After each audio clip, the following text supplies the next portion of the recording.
வணக்கம். 29 வருஷம் சிறையில் இருக்கிற விக்னேஸ்வரநாதன் பார்த்திவேண்ட தங்கச்சி நான். இப்போ நாங்கள் கைதிகள் தினத்தையொட்டி நாங்கள் இப்போ ஞாயிற்றுக்கிழமை போய் அவரை பார்வையிட்டுட்டு வந்திருக்கிறோம். நான் எங்களோட குடும்பம் இந்த சின்ன குழந்தையும் கொண்டு நாங்கள் இப்போ போய் 29 வருஷமாக நாங்கள் அவரை பார்த்து கொண்டு வர்றோம்.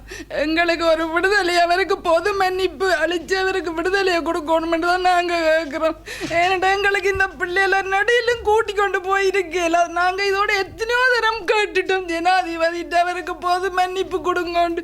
அவர் செய்த பிள்ளைய மன்னிச்சு எங்களுக்கு அவருக்கு பொது மன்னிப்பு தான். இந்த குழந்தைய நான் இப்போ முதல் கூட்டி கொண்டு போயிருக்கிறேன்.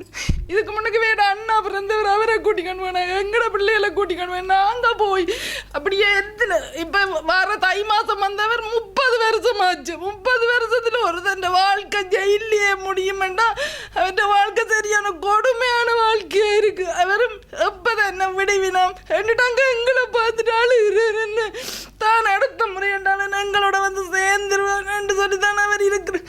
இப்போ ஜனாதிபதி தேர்தலை தான் நானும் எதிர்பார்த்து கொண்டிருக்கேன். இனி வார வேண்டாலும் அவைக்கு ஒரு விடிவை கொடுத்து அவைக்கு ஒரு பொது மன்னிப்பை கொடுத்து எங்களோட குடும்பத்தோடு அவையை இணைச்சி விடணும். நாங்கள் இனிமேல் ஜெயிலுக்கு போகிற வாழ்க்கை எங்களுக்கு வேண்டாம். நாங்கள் இந்த 29 வருஷம் போனது காணும். இவைகளையும் கூட்டிக்கொண்டு நாங்கள் போகணும். எங்களுக்கு பொது மன்னிப்பு தான் வேணும். அவருக்கு ஒரு பொது மன்னிப்பு கொடுத்து எங்களோட அண்ணாவை விடுதலை செய்யணும் தான் நான் கேட்டுக்கொள்கிறேன்.